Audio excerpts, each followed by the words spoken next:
Chief Joe Miskokoman, very good to see you again, brother. And I'd just like to say we were here on June 20th, right, which was the date that this monument to Mount Elgin School residential school survivors was unveiled. Right. It was a beautiful day, nice sunny day, hot day, but we brought a lot of people together to become of one mind, to remember all those brothers and sisters who either didn't come home or who went and suffered a lot of pain. That's correct.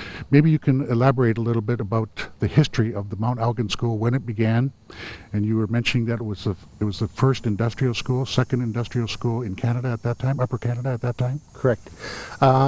First of all, the significance of unveiling it this year is the centenary, obviously, of the War of 1812, in which our community, the Chippewa people, were directly involved in the Battle of the Longwood and the securing of Canada.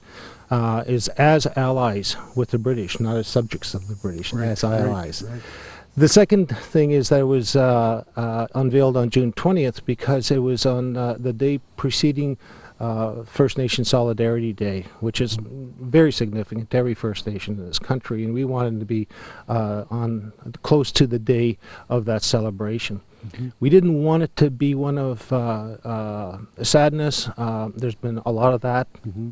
We wanted it to be a day of celebration. Mm-hmm. So that's why those days were chosen. The history of the school actually is that it opened, I believe it was in 1847, and it stayed open until 1949. And throughout our research, we find that there is well over 1,200 names that we were able to come up with. Mm-hmm. We're still searching names. There's still a plaque that we have open. For the next 3 years, we'll leave that plaque open, and we'll be gathering additional names, and then in turn, we'll finally close it off, and it'll be what it is then. Mm-hmm. The importance of the industrial school is not really in the name, it's what occurred here. And what occurred here was nothing industrial at all. Mm-hmm. It was using child welfare, child labor. And these boys and girls either were worked as day laborers in terms of about 175 to 200 acres of agriculture. And the girls were taught nothing more than servitude, to become servants. Mm-hmm. So as our survivors often reflect, they say there was nothing industrial about this. This was just heavy labor. Mm-hmm. And they weren't fed very well either. That is always the thing they talk about the most. That's what I've heard, yeah. Yeah, they always talk about the most, the meager meals that they had. Oftentimes was less than, I don't want to use the words I use, but less than nutrition and more towards something that you would feed animals. Mm-hmm.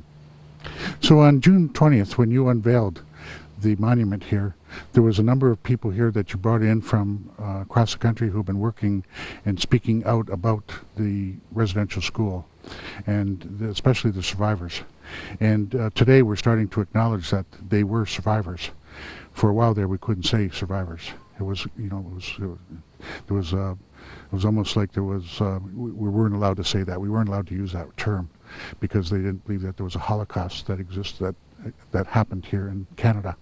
But we know now, as we're going through our archival history, that there was a genocide that was taking place here. And as you described yourself in some of our preliminary conversation, the language, like what was some of the things of cultural significance that people lost when they attended these institutions? Well, it was like Superintendent Scott said. The former superintendent of Indian Affairs that was directly involved in education, he said, beat the Indian out of the child. It was all about containment of First Nations through the way of treaty onto reserves, both militarily and with promises from the treaties that there would be things to come when we as allies of the treaty, or of the Crown, believed that as allies we would work and fight together, and we would share. And so our treaties were founded on the principle of sharing, not on one conquering another, Surrender. or surrender. No such thing. And it's very offensive today that when you negotiate land claims, one of the things within the claim settlement that is mandatory by the government of Canada is to tell us that we have to surrender lands. Right. And which we were an ally of before and defended this land. I mean, if it wasn't for the First Nation people within southwestern Ontario, this geography would look very different. It would be in the hands of the United States. Yes. And so it's very offensive to us to have to be able to negotiate a historical wrong, in which we're currently doing now, that's over 180 years old, and bring justice to that wrong, and at the same time they want us to surrender when we were the ones that defended it. So, you know, Canada uses the United Nations Declaration of Rights of Indigenous People, and they won't endorse it. What they simply say is it's a document that they would use as a guide. But if they don't change their policies, what are they really leading the guide to? Where are we going in this country? And if you think about it, reserves are owned by the Crown and Right of Canada. That's right. The provinces own Crown land. Municipalities and people own fee simple land. And Indians own no land at all. That's right. When will that change? You know, Joe, it seems like it's a termination policy that's in effect, because even when Harper uttered his apology, the words were kind of hollow, because his policies are still a termination policy.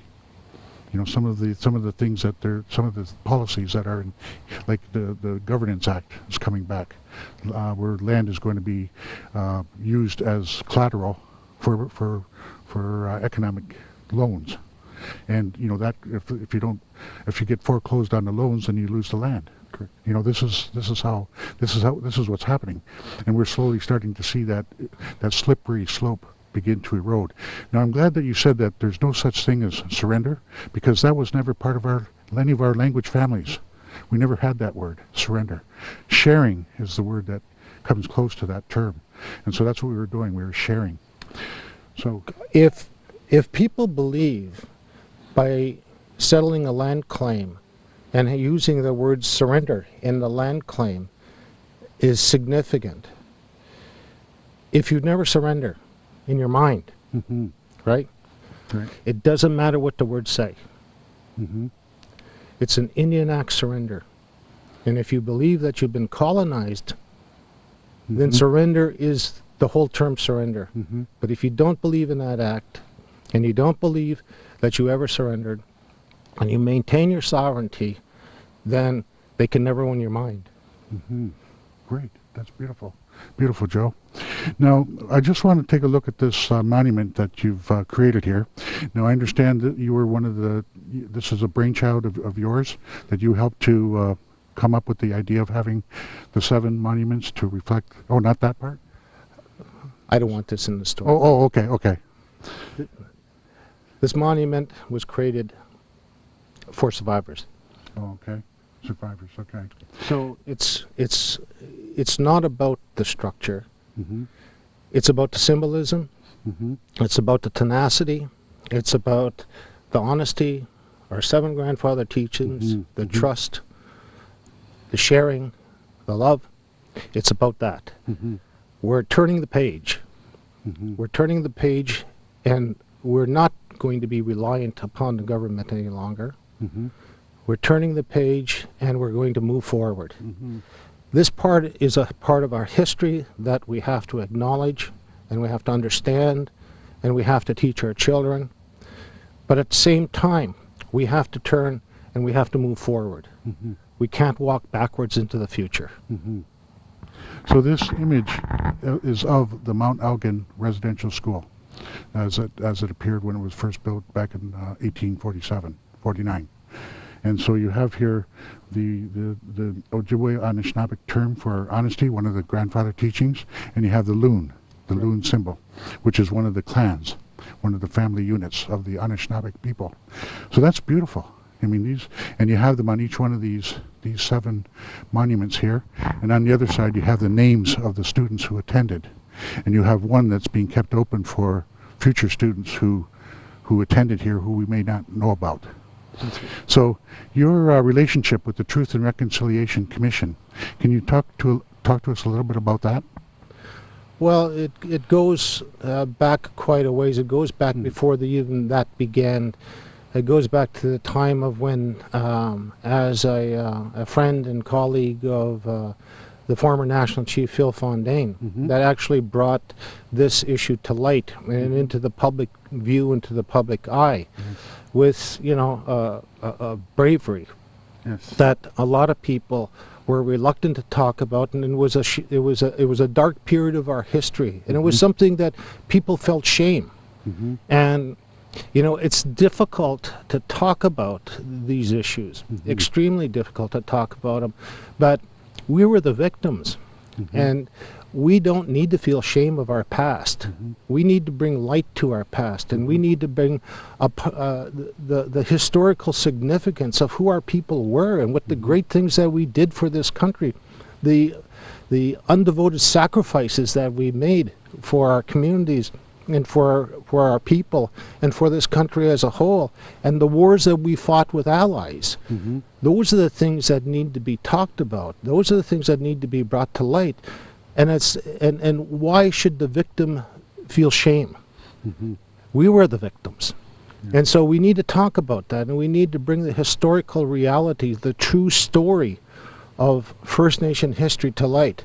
An elder once told me, he said, the reason they call it history, it's because it's his story. Right.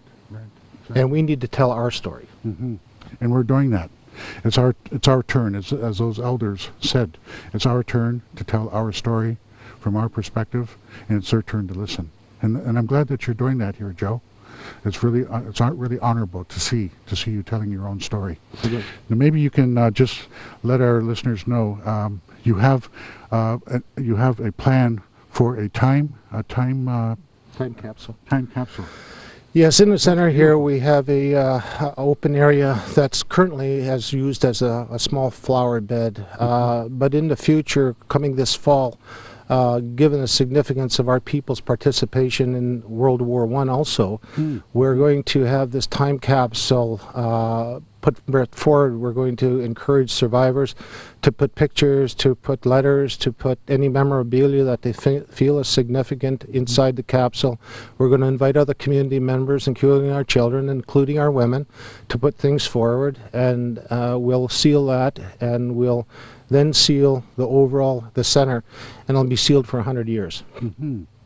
Beautiful. And you were telling us earlier about the walkway into the actual monument here. You used some of the bricks from the original Mount Elgin Residential School, and you're walking from history, through history, and you're coming to a time where now you have solar panels that are lighting. You're using modern day technology to light up this monument to show into the world. That's exactly right. And what people have to understand also, that all First Nation people put this together. This was all done by our own hands, even down to electrical work. Our engineering work was done by a member of our First Nation. He's my nephew that did the actual engineering work on this. So as you come from the entrance, you'll find that the entranceway is really the beginning of where the foundation of the Mount Elgin Industrial School began. We found that in a site over here, not far away. And in that same site, we found bricks. And so there are 5 rows. There's rows starting from 5 bricks, a course of 5 bricks, to 4, to 3, to 2, to 1. It's significant in the way that when we're walking from our history, we're walking into our future. And that's what's being lit. That's right. Beautiful, Joe. I think you've really captured the resiliency of our people and our culture and our identity with what you've done here, because it's a monument that will last forever, and it's for all other nations to come to terms, to come here and visit, And I'm sure that's what you really want. Because I've heard you say it on TV. I've heard you say it on radio. Come and visit us.